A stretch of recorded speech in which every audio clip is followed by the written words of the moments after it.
All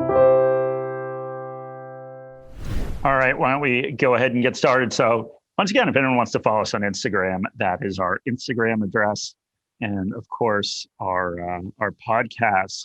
But let's get into this. I'll go through the preliminary stuff that we need to do. So my name is Mark Lamonica. I look after the individual investor business here in Australia for Morningstar. And today we're going to talk about different investment strategies and how to implement them. But first, our housekeeping items. So anything you hear today is general advice. I don't know anything about you, so I can't offer personal advice. I would love questions though, so please send through any questions. If you're over in New Zealand and you would like a copy of our FAP, please go to our website, morningstar.com.au, or, and if you would like personal advice, you should reach out to a financial advisor. All right, so let's get started. One other thing, I put in the chat a registration to tonight's webinar. So it's 6 o'clock Sydney time tonight. We are doing a webinar looking at investment stories and hype. And I think it's pretty appropriate for what's going on right now and how we should treat that as investors and basically try to answer the question, does a good story or hype equal a good investment? So we'll be doing that tonight. So I did manage to screw up the registration page a little bit this weekend. So yeah, double check if you're registered, if you did register before this week. But anyway, love to have you guys. Tonight, it'll be like this, but it'll be dark behind me and I'll be drinking wine, which will be better for me. And we'll see about you guys. All right, so let's get started. It's again the portion where I get to try to figure out how to work the slides. All right, we're going to talk about 4 different investment strategies today. So we're going to talk about income versus total return. We will talk about value versus growth. We'll talk about core versus core and satellite. So we've got 2 opposing viewpoints. Then we've got core, satellite. And then we'll finish up a little bit with bucket portfolios. So let's talk a little bit about income versus total return. So it's been a topic we've touched on a little bit recently. And sorry for the very cluttered slide. So on the left, we have income. So that means we are investing for income that's generated out of our portfolio with the goal being, depending upon sort of where you are in your investment journey, but the goal being to support yourself with passive income. So income that's generated from your portfolio.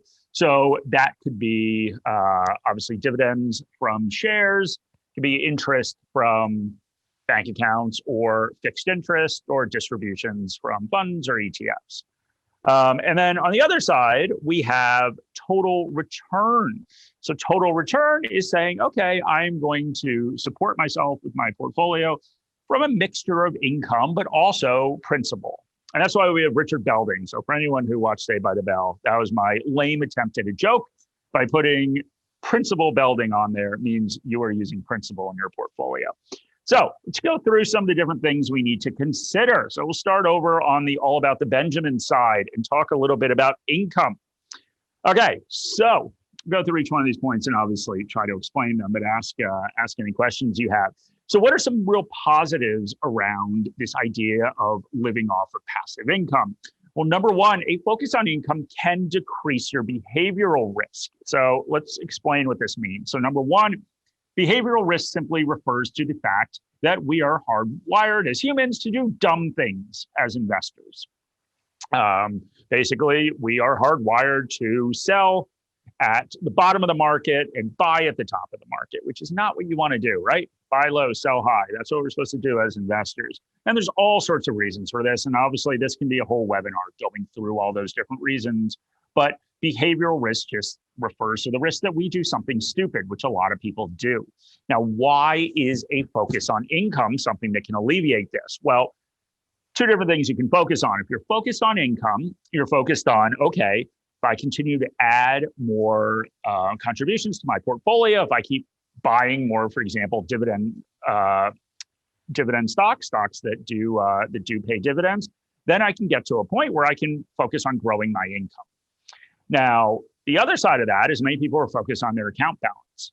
And obviously volatility, so as that account balance fluctuates, is what drives us into doing dumb things. So just by simply changing your focus, I feel like this is one of these like new age mantra things. You're supposed to say, yourself in the mirror every morning, but simply by changing our focus, we can start to ignore volatility and instead say, hey, down markets are actually a good thing, because if I am going in there and trying to increase the income in my portfolio as much as possible, then a down market is better for me, because what goes up when markets go down? Dividend yields. I'll talk about some of the pitfalls, but simply concentrating on that can get you in the mindset where a down market is a good thing for me as an investor, and that's when I should be investing. So simply that change of focus can be pretty powerful. The other thing that a focus on income does is, as we approach retirement and go into retirement, which I know I talk about a lot on these, but relying on passive income lowers your exposure to sequencing risk and longevity risk. So here's how. Number one, sequencing risk is the idea that it doesn't really matter what the average return over your lifetime is. It does matter. But what also really matters is the sequence of those returns, and that returns that go down, falling markets right as you're transitioning to retirement can be really bad. And they're bad because the traditional way that you extract money from your portfolios, you of course sell. So selling in a down market is really bad because you have less money for whenever that recovery occurs. So sequencing risk can have a big impact. Now, if you are relying on passive income, of course, the advantage is that you do not have to sell anything. So it doesn't really matter how much the market is fluctuating, because you're just generating income out of your portfolio, and that is what's going to support you. So an advantage for income investing. So one thing that you do have to be very wary about, of course, is mandatory drawdowns from super. So the problem here, of course, is that you are going to probably have to sell something to meet those mandated drawdowns. So basically, when the government tells you, you have to take a certain amount out of your super. Now, there are obviously all sorts of different ways you can do this. You can sell something, move the money out, buy something else. You can keep a fair amount of cash in your super and use that to withdraw, and then, of course, buy income producing assets. There's a lot of banging going on here, which is very weird. There's basically nobody here. So that's something you do have to manage. So it does make your job a little harder. This next point, one of the big downsides around passive income is you need a lot more money to get the same type of lifestyle, particularly in today's interest rate environment. So very simply, I just went, but we all know, I think, what we're getting from bank accounts, which is basically nothing. We're getting basically nothing in income from most fixed interest, unless we're taking a lot of risk. I went and looked at yields, so basically the dividend yields on a couple different indexes. So if you look at the ASX 300, the yield is around 3.2% now, which is low for the ASX 300. If we look at the S&P 500 in the US, it's at 1.28%. So all of these are kind of historic lows in yields. So what does that mean? It means that when we compare what we can generate from dividend paying stocks, and certainly anything on the fixed interest or savings side, we're not generating that much. And that compares to perhaps a 4% withdrawal rate that you want to use. So what that simply means is, with the same amount of money, you get to withdraw less if you're just relying on income. And if you want the same amount, you need more money. So for a lot of people, it is unrealistic probably to get to a place where they can solely support themselves with sort of passive income. So something to think about. The other thing that's difficult is, and I think this is kind of underappreciated with what's going on right now, it is very difficult to generate consistent income from collectively managed investment vehicles. So basically ETFs and funds.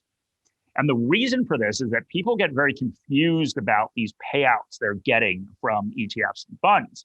So they are not dividends, they're distributions. And the distributions have an income component, and they also have a capital gains component.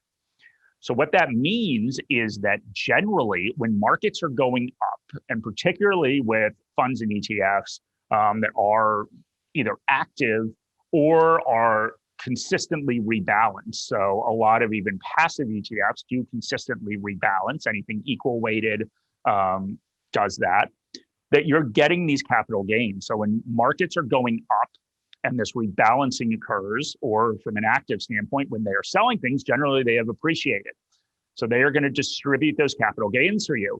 And many people don't understand that those distributions are made up of both. So they sit there and they get a distribution and they think that's great. I'm making all of this income from my security, but it's not all income. So what that means is when the market falls and you don't have these capital gains, so when they're rebalancing and they're selling things that have not appreciated, you aren't going to get as big a distribution. So it's important to remember to not bank on what distributions you're getting now. Like there are some of these thematic ETFs that I obviously always complain about that have given huge distributions and everyone's on there sort of cheerleading this stuff. Well, it's not real. Like, yes, you got paid it, but it's not sustainable. And one of the really important things for living off of passive income is the predictability of that income and how sustainable it is. So that's important. I skipped one. I went out of order, but anyway, the other thing is just considerations about how you treat, how you look at your portfolio. So obviously, we've all been taught from a diversification standpoint that we should look at our allocation to different investments, whether that's individual shares, whether that's an ETF. That's very important to sit there. And you are doing, and when you were looking at that allocation, you were looking at the market value of each one of those assets in your portfolio. I own 10,000 of stock X and 10,000 of stock Y, got 50% in each, if that's my portfolio. But the other important thing to look at is the diversification of your income sources. So where are you getting, whether it's dividend income or interest or anything else, where are you actually getting that for? And then kind of two other pitfalls that you need to think about in income, if you're an income investor, is, number one, do not reach for yield. Be very careful. Look at sustainability of dividends. We've written a lot of pieces. Shawnee's written a lot of pieces on the sustainability of dividends. So you do want to go in there. If you go out there and remember yield, when we're looking at dividend yield, is looking at the past. These are dividends that have been paid. There's no guarantee they'll be paid in the future. You can have fluctuations, and that's kind of second consideration. Another consideration, kind of fluctuations. We saw this during 2020, or even like banks, for example, which have been very strong dividend payers over the years, suspended their dividends. So realize that. I think a really good approach to take if you are a passive income investor, and we'll get into this in the bucket approach, is don't get in a just-in-time payment method with your income where literally you're just waiting for that dividend to come so you can take it out and pay your mortgage, build up some couple years worth of cash that you can rely on in case there are changes in dividends. We'll talk about that later. But yeah, a couple considerations, and particularly now when people I know are reaching for yield because interest rates and the average dividend yield is so low, people are going out there and reaching for yield. And just remember, that could be the sign. It could be a sign that the market thinks that dividend's unsustainable. So if you're going through a very simplistic security selection process where you are literally just screening for high dividend names and putting your money in them, don't do that. Spend some time figuring out if that dividend will actually last. All right, so let's move over to total return. So once again, this is our principal building side where we're looking at both principal and income from a portfolio. So number one, the big advantage is you have the ability to minimize and time your taxable events. Now, in Australia, obviously the tax system's a little bit different because of franking credits, but the problem with dividends is you are paying taxes on them every single year that you get those dividends. So in a theoretical world where I have a share that pays a dividend that I'm going to collect for 20 years before I retire, and a share that pays no dividend and I'm just relying on price appreciation, my taxes are a lot more on the dividend side. Now, you will pay taxes on capital gains when you sell that, but you get to time that. So you have the ability to time that. If you have a larger portfolio, you have the ability to offset it with some capital losses. So it gives you a lot more control. And in general, it could minimize your taxes over the long run. So the advantage, of course, I talked about is you need less money to live the same lifestyle. So obviously withdrawal rates can be different based on your own personal circumstances. But if we use sort of this 4% rule that we always hear about, that is a situation where you would be able to live a nicer lifestyle with that withdrawal rate. So sequencing risk, you run into sequencing risk. So remember, as you retire, you're going to have to sell assets. You're going to have to invade your principal to get money out of your portfolio. So there are impacts to that. So if the market falls significantly right as you're transitioning to retirement, it could really impact how long your money is going to last. This withdrawal rate is very, very important. Managing this withdrawal rate is really important to deal with the other risk, longevity risk. So I guess I didn't really talk about longevity on the income consideration, but longevity risk is simply that you die, that you run out of money before you die. Now, in theory, if you are just taking passive income out and you are never touching the principal in your portfolio, so you're never touching Richard Belding over there, that means that your portfolio can just last in perpetuity, all right? It's going to continue to kick off that income. As long as the income is sustainable, you never have to sell anything, meaning you will never run out of money. Now, on the other side of things, when you're selling principal, of course, eventually you could run your portfolio down to zero, which means hopefully your kids like you because you'll have to move home.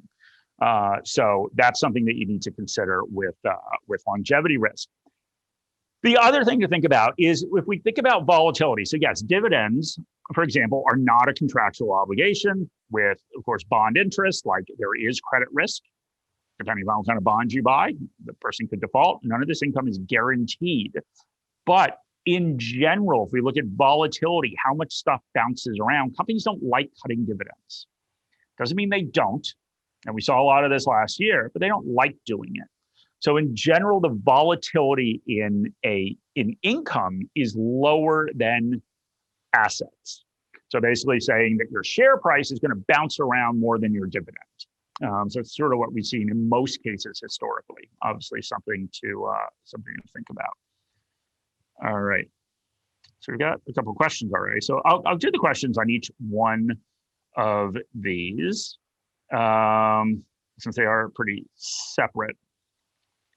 So I do have a question. I believe it's from Mick. So it says, unless you have an SMSF in pension mode. So I don't know which side you're talking about. You might be talking about that income consideration.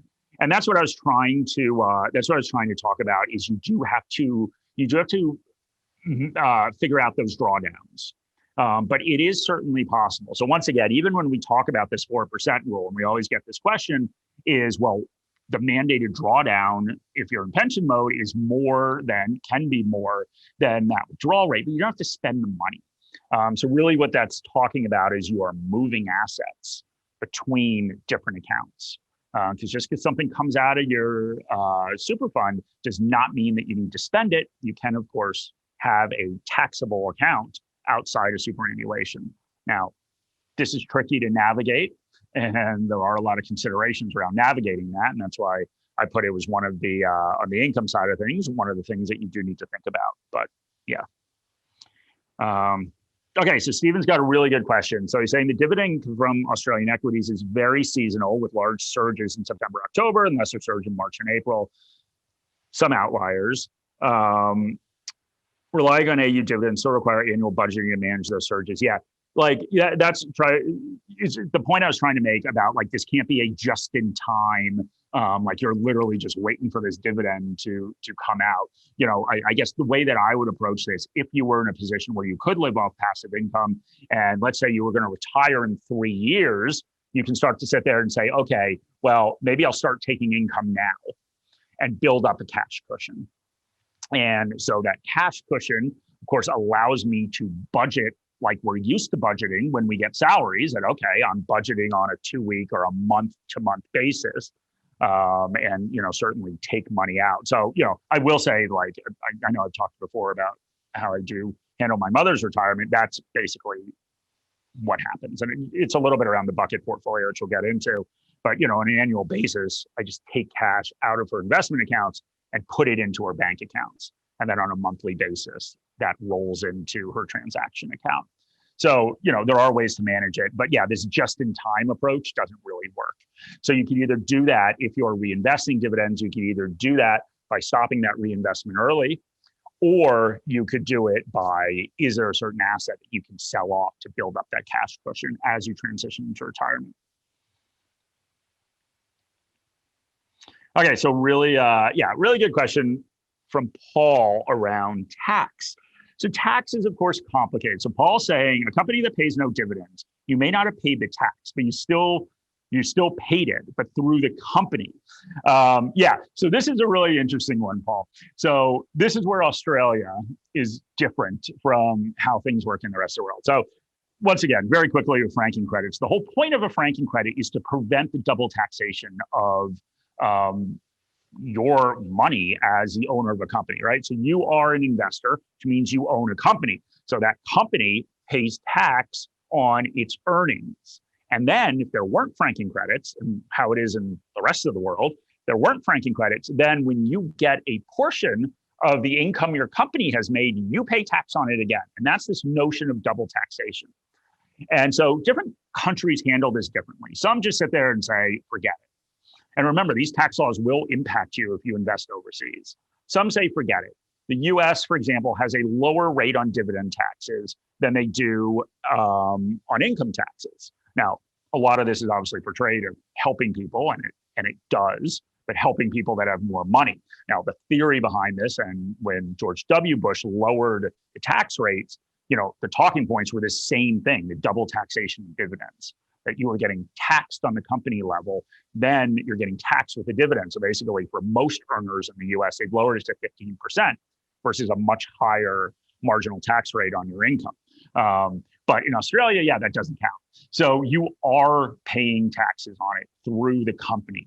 Now, the only difference, I guess I would say, Paul, is that you will not have to actually, and we're assuming here that a company's 100% fully franked, which a lot are not, you wouldn't have any sort of cash outlay for any of those taxes. But the taxes are being paid by the company.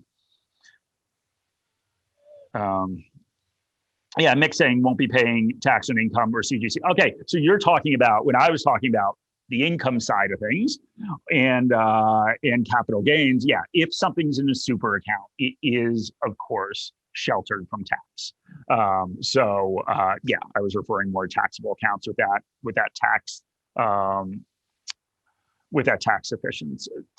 efficiency comment. So Paul's saying, since getting on ShareSite, which everyone should do, free with your Morningstar premium subscription, I've realized that over 15, 20-year returns from dividends are far greater than capital growth. There's been a huge portion. When we did this one on income investing, there's a huge proportion, particularly in Australia, because of some of the tax rules. Dividends are much higher in Australia. The payout rates are much higher in Australia than around the world. So a big portion of the ASX returns have been from dividends. So Lisa's saying, good comment, and then we'll move on to the next one. As we see extended lifespans, will governments need to reconsider mandated drawdowns?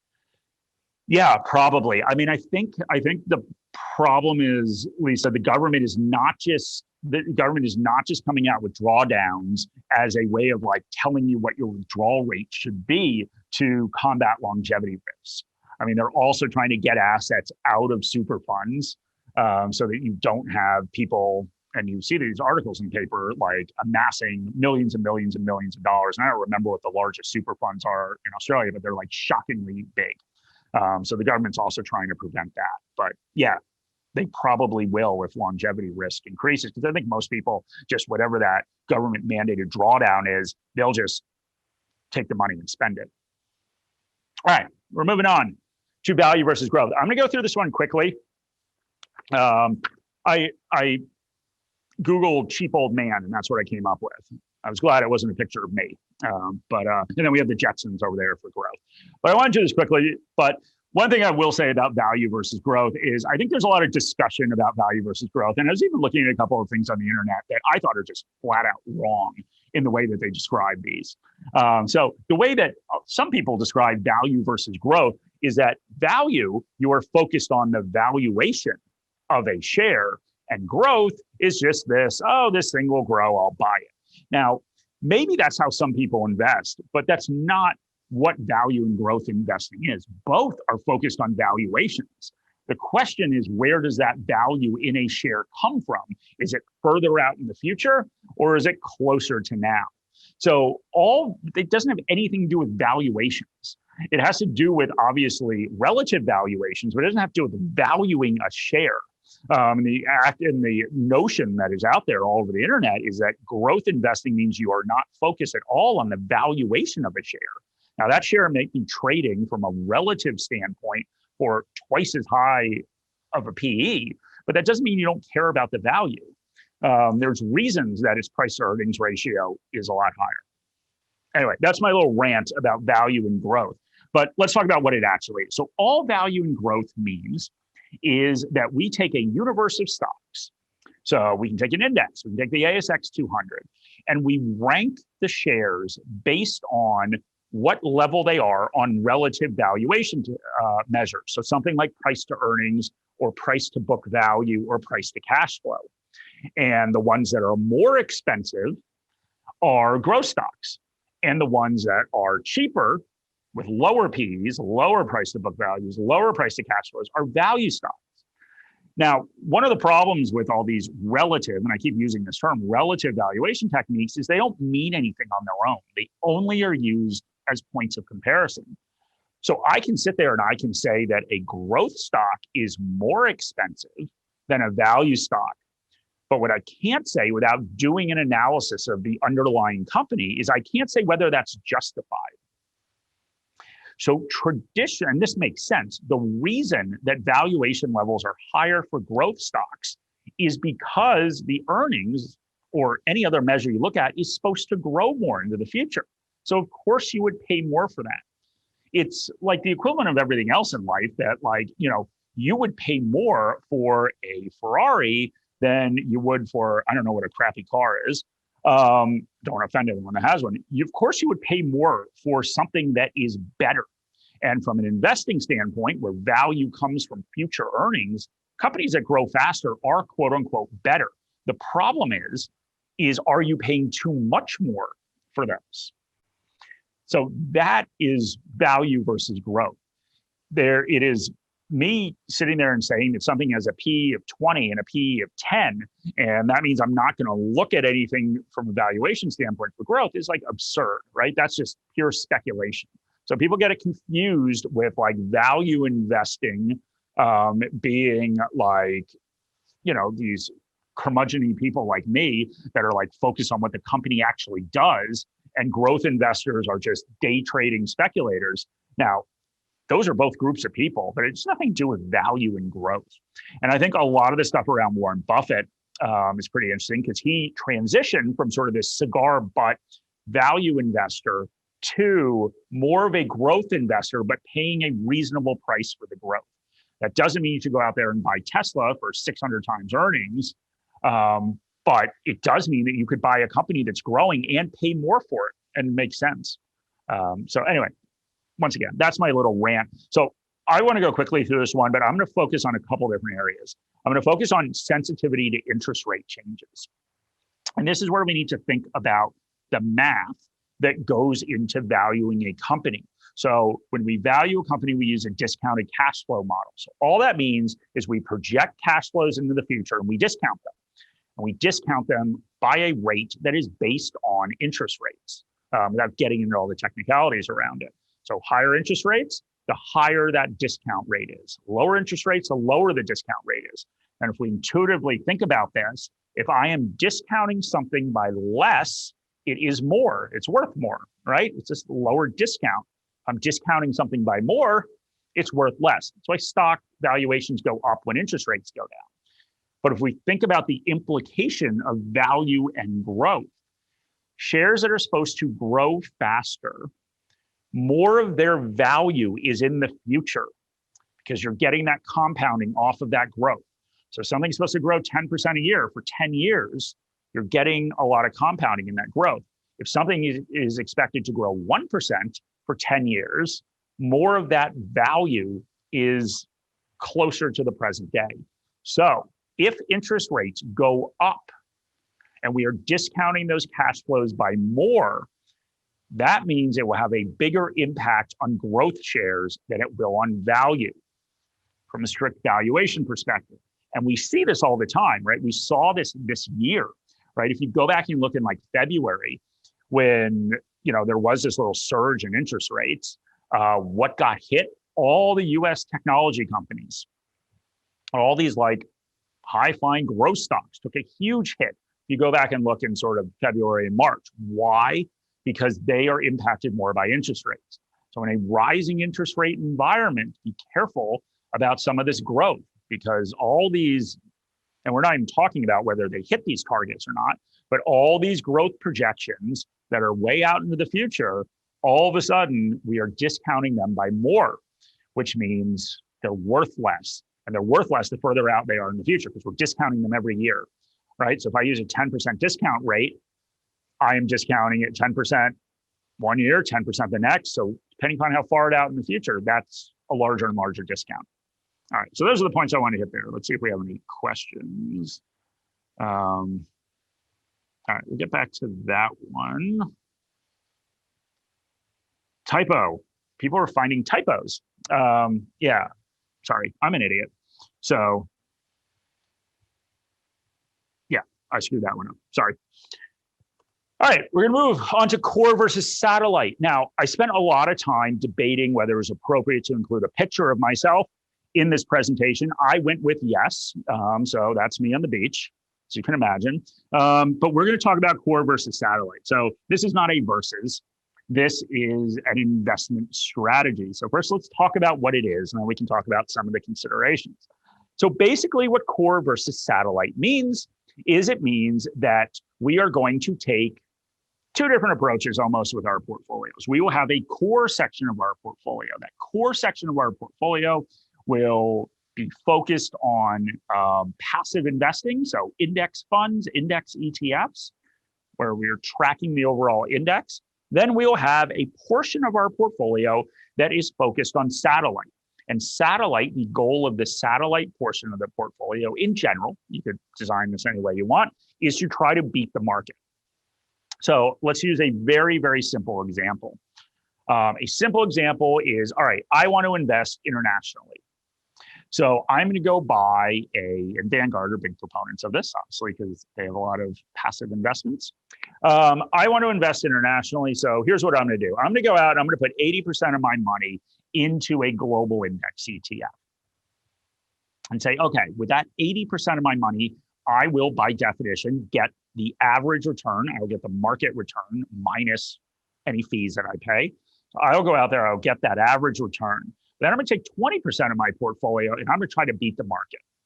Now, I could try to beat the market by going out and hiring an active manager. I could say, okay, I've heard some stuff about this Hamish Douglas guy. Maybe he's not doing so great right now, but still, I have confidence in him. I'm going to put 20% into Magellan, a Magellan Global Actively Managed Fund or ETF. And that is going to be my approach. Or you could go out with that 20% and you could buy individual shares. So you say, hey, I think I can pick some shares that will beat that index. So I'm going to go out there and kind of take a punt on those shares. So those are all examples of sort of core versus satellite. But let's talk a little bit about how you want to do this and why people are proponents of this. So number one, the core portion of your portfolio that's invested in these passive funds. So you're getting two different things out of this. Number one is just the notion that a lot of active managers do not beat their passive counterparts. So if we go out there in most asset classes, yeah, active managers do not beat the passive index over long periods of time. So, okay, I'm taking 80% of my money, I'm getting low cost, simple diversification. That's what I'm going to do. And then, yeah, there's a portion there where I can try to beat the market, but I still got that 80% that I know is going to get the average return.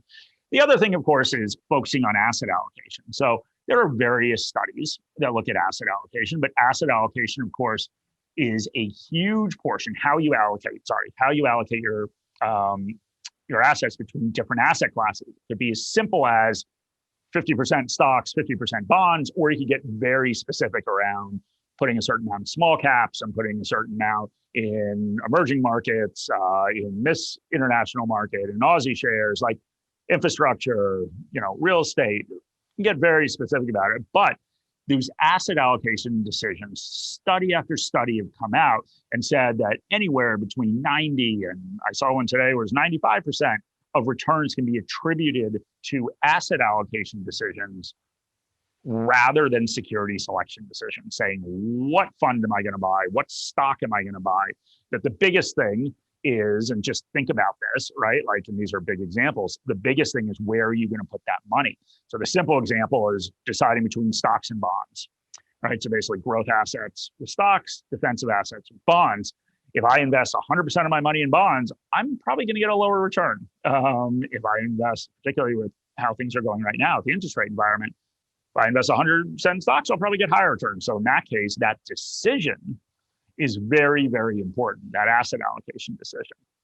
So there are different ways that you can take core and satellite. So one way to do it is you go through the same process that we're proponents of here, that I keep going on about, is this sort of goals-based process where you're establishing a required rate of return, picking appropriate assets to get that return.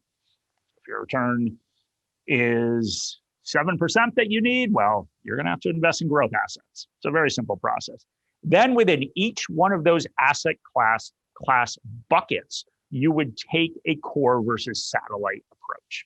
So if I had, let's say I had 5 buckets. I have fixed interest, we'll just say fixed interest. I've got Aussie shares, I've got global shares, I've got infrastructure, and I've got real estate investment trusts, so listed real estate. Got those 5 different categories, and each one of them, I would take this core versus satellite approach. And maybe it would be different in each one. Maybe for global shares, I would go out there and I'd find a Magellan or a Platinum or some sort of active manager, and that would be my 20%. Maybe for Aussie shares, I'd sit there and I say, I know the market a little bit better, so I'm going to put 80% in VAS or some Vanguard local ETF, and then for 20%, I'm going to go out there and try to buy some stuff that I think is going to win and outperform the market. So that's one approach you can take. That's probably the traditional core versus satellite approach.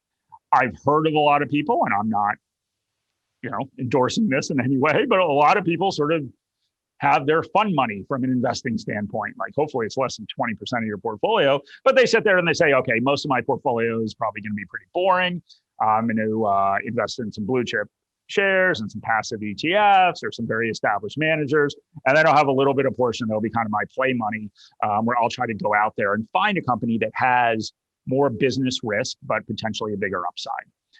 So that's an approach as well. Another approach is you could choose where you want to do core and satellite, and you could put the percentage and choose based on asset classes. So I always talk about the Morningstar market barometer report, which looks at, does active outperform passive in different asset classes? The answer is, there are asset classes where active managers have a much higher success rate outperforming the index. So in that case, I could sit there and say, okay, with large cap Aussie stocks, I don't think a manager is going to outperform. I'll go buy the index. But with my fixed interest allocation, we've seen over time that, okay, active managers do outperform. So maybe in that asset class, I'll put 50% of my money in active and 50% in passive. Same thing around like emerging markets and small cap stocks, all of these portions of the market with less efficiency, that maybe that's an opportunity to go out there and invest differently. So yeah, so core versus satellite, the big thing obviously is the percentage. So you hear this 80-20 thing a lot, 80% in core, 20% in satellite.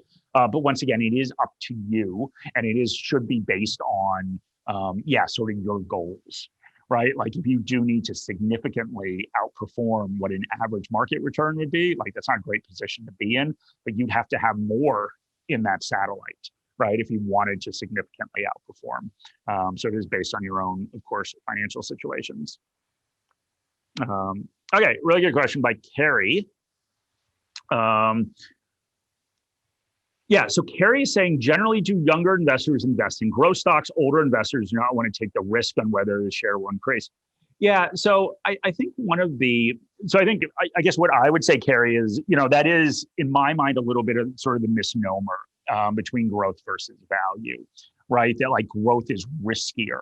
Now, growth shares generally have more business risk, but the question with all of us in investing is, what return are you going to get compensated for to go out there and take on that risk? So, I made a sort of offhand comment about Tesla before, but we look at a company like Tesla, which is trading at this enormous price to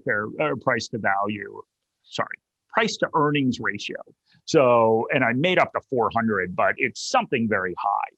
So, maybe investing in 400 times earnings is dumb, but maybe buying Tesla at 30 times earnings, which could still be double the market and way higher than value stocks, is really smart because of the growth.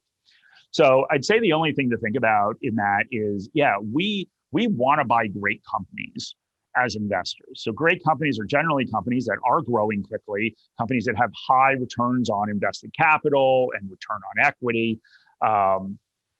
That's what we want as investors. But the art in investing is how much are you going to pay for that growth?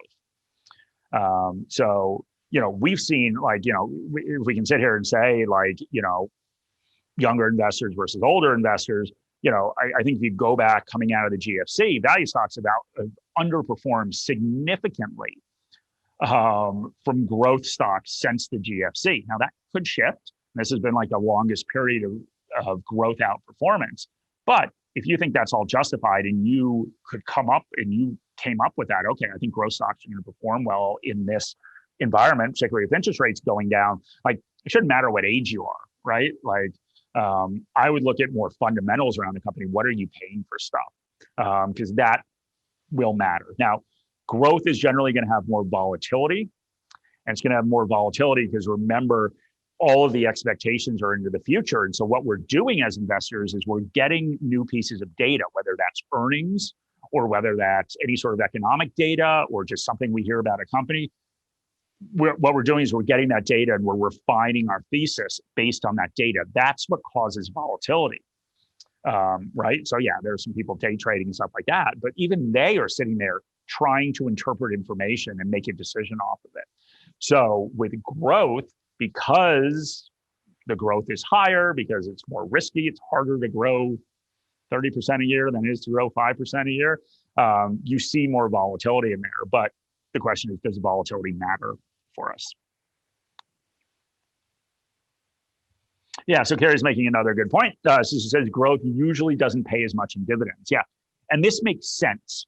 So, what we're looking at here is that if I'm the CEO of a company, I have to make capital allocation decisions. I have to decide where am I going to invest the money that my company generates or that my company raises externally through bonds or share or from the share market.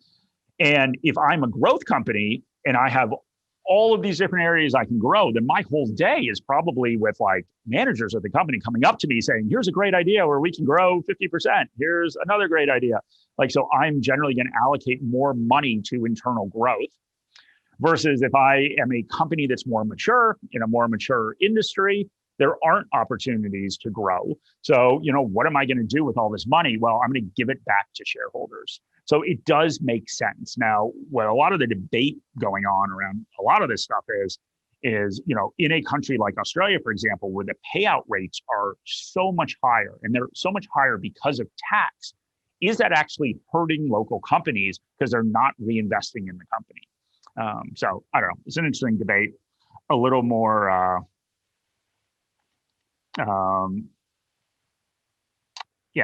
little more academic. But so the anonymous attendee is asking, as active portfolios charge significantly higher fees, then in long term, are you actually better off with a satellite portion?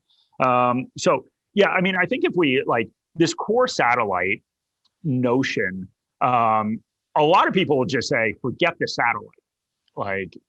Passive is better from a income perspective, from a fee perspective, and most active managers don't manage to beat passive. So screw the satellite. We're just going to go all core. That's certainly a consideration as well. All right, we've got one more to go. All right, so this is the famous bucket method. And let me just talk a little bit about what this is. So this is, in terms of investment strategy, I call this more of sort of a drawdown strategy for your portfolio. So that is one of the hardest things for all investors. After a life of, saving and investing money, all of a sudden you got to switch your portfolio to start drawing it down. So yeah, this is the slide I like with the KFC and the beer and the bourbon. It's shocking that I look the way I do on the slide before, right, with consuming all of this. But basically the idea is this. The idea is that one of the things that you are faced with is volatility risk at any time, or sequencing risk, which is the risk of volatility. And so how can you alleviate this? You can alleviate this through this bucket method. And it's also supposed to combat longevity risk, because what it allows you to do is make sure that you are putting enough assets into growth assets, so where there is more volatility, but you have higher expected returns over the long term. So very simply, if you have 3 buckets or 2 buckets or however many buckets you want, the idea is you take one long-term bucket, that's where you put your shares. And all of this varies depending upon your personal circumstances. So you've got shares there. Then you've got this sort of intermediate bucket where you start to see some fixed interest, some hybrids, maybe some lower volatility shares, like higher dividend paying shares, so cheaper shares from a valuation standpoint. And then you have a bucket that's basically cash. And the cash is what funds your living expenses. So what this means is, depending upon how much cash, how much is in your KFC bucket here, depending upon how much cash you want to hold, and the more cash you hold, the less risk you have, but also the lower returns you have. So if you have 1 to 2 years of living expenses sitting in cash, that means if there's extreme volatility in the market, basically the market tanks, you don't have to sell anything, and you can, hopefully it can recover. Now, obviously, the more you put on there is the longer recovery you have. So if you put 5 years worth of cash in sort of this bucket, then all of a sudden, okay, now you've got 5 years for the market to recover before I would have to sell anything in my long-term bucket to keep funding this other bucket. And the idea is that you rebalance between buckets 2 and 3, and they both feed money through income and through asset sales, selling off the things you have, stocks, ETFs, funds, et cetera, and you replenish this bucket. But what it allows you to do is time that replenishment a little bit. Now, we don't want to get too into market timing. Basically, you don't want to sell in March of last year. So you'd sit there and say, wow, the market's fallen a ton. This is a crazy time to sell. I'm just going to live off of my KFC bucket a little bit more before I sell anything, kind of see what happens. And the more cash you have, the bigger cushion you have for recovery time of the markets. And the notion is, as investors, the last thing we want to do is we want to sell when we don't want to. So that is what this bucket allows you to do. All right.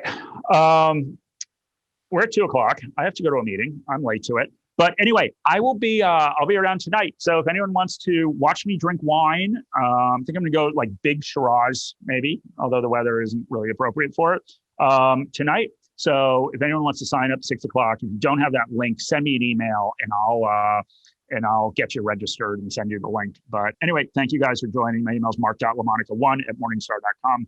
And hopefully I'll see some of you tonight. Any advice in this video is general advice or regulated financial advice under New Zealand law prepared by Morningstar Australasia Proprietary Limited and or Morningstar Research Limited without reference to your financial objectives, situation or needs. You should consider the advice in light of these matters and any relevant product disclosure statement before making any decision to invest. To obtain advice for your own situation, contact a financial advisor.